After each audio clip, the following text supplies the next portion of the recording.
The crisis of credit, visualized. What is the credit crisis? It's a worldwide financial fiasco involving terms you've probably heard like subprime mortgages, collateralized debt obligations, frozen credit markets, and credit default swaps. Who's affected? Everyone. How did it happen? Here's how.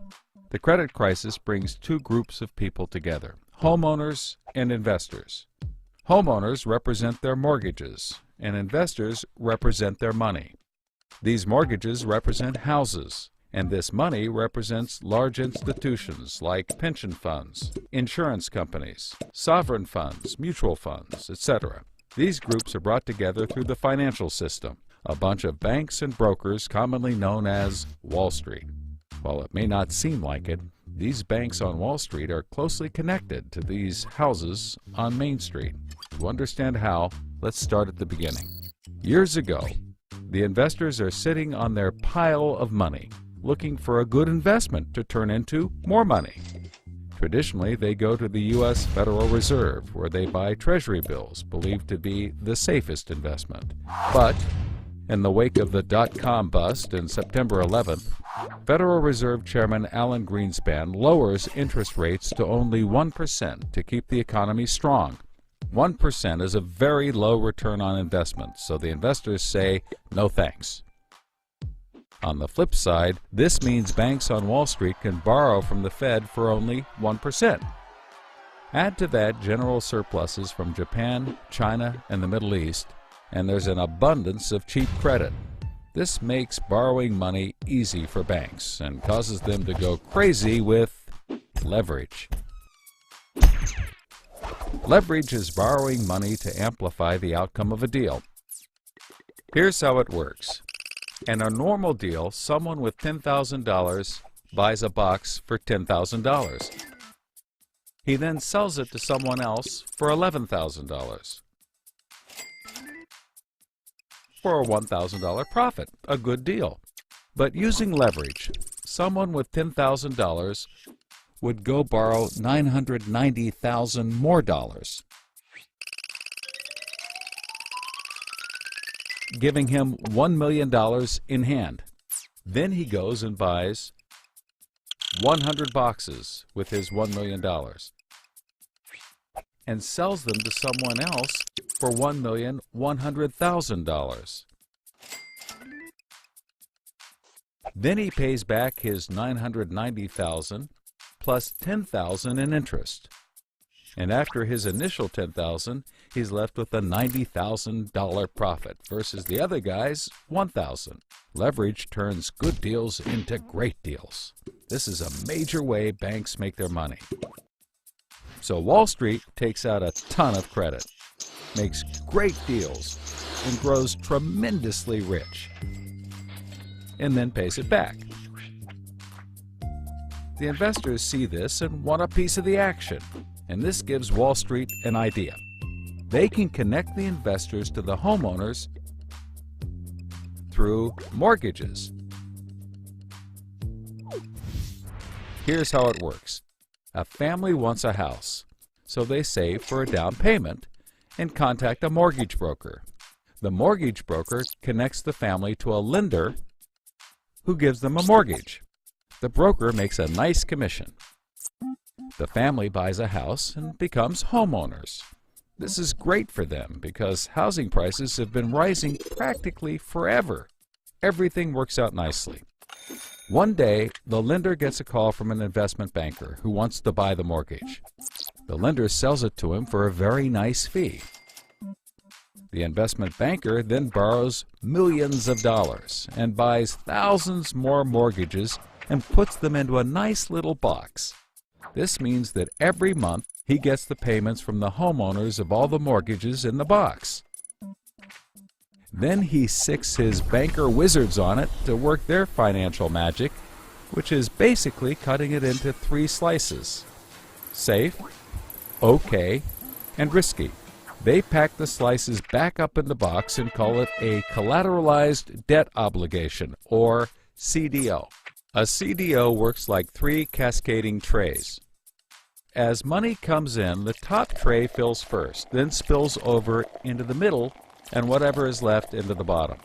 The money comes from homeowners paying off their mortgages. If some owners don't pay and default on their mortgage, less money comes in and the bottom tray may not get filled.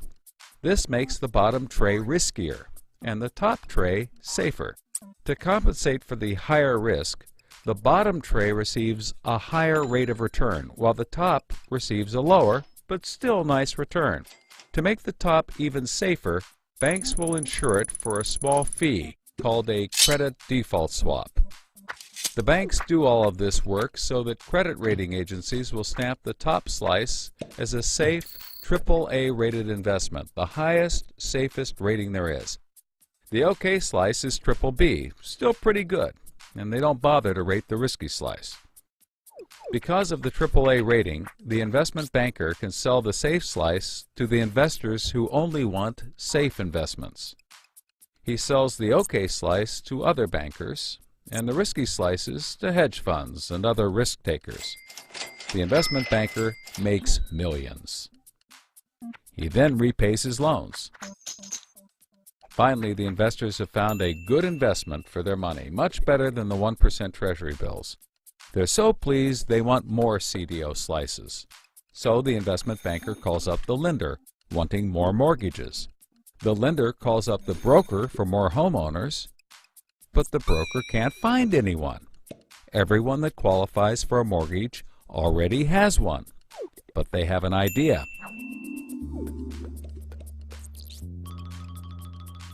When homeowners default on their mortgage, the lender gets the house, and houses are always increasing in value. Since they're covered if the homeowners default, lenders can start adding risk to new mortgages, not requiring down payments, no proof of income, no documents at all. And that's exactly what they did. So instead of lending to responsible homeowners, called prime mortgages, they started to get some that were, well, less responsible. These are subprime mortgages. This is the turning point. So, just like always, the mortgage broker connects the family with a lender and a mortgage, making his commission. The family buys a big house. The lender sells the mortgage to the investment banker, who turns it into a CDO and sells slices to the investors and others. This actually works out nicely for everyone and makes them all rich. No one was worried because as soon as they sold the mortgage to the next guy, it was his problem. If the homeowners were to default, they didn't care. They were selling off their risk to the next guy and making millions, like playing hot potato with a time bomb. Not surprisingly, the homeowners default on their mortgage, which at this moment is owned by the banker. This means he forecloses and one of his monthly payments turns into a house. No big deal. He puts it up for sale. But more and more of his monthly payments turn into houses. Now there are so many houses for sale on the market, creating more supply than there is demand, and housing prices aren't rising anymore. In fact, they plummet. This creates an interesting problem for homeowners still paying their mortgages. As all the houses in their neighborhood go up for sale, the value of their house goes down, and they start to wonder why they're paying back their $300,000 mortgage when the house is now worth only $90,000. They decide that it doesn't make sense to continue paying, even though they can afford to, and they walk away from their house. Default rates sweep the country, and prices plummet. Now the investment banker is basically holding a box full of worthless houses. He calls up his buddy the investor to sell his CDO, but the investor isn't stupid and says, no thanks. He knows that the stream of money isn't even a dribble anymore. The banker tries to sell to everyone, but nobody wants to buy his bomb. He's freaking out because he borrowed millions, sometimes billions of dollars to buy this bomb, and he can't pay it back. Whatever he tries, he can't get rid of it. But he's not the only one. The investors have already bought thousands of these bombs. The lender calls up trying to sell his mortgage, but the banker won't buy it, and the broker is out of work. The whole financial system is frozen, and things get dark.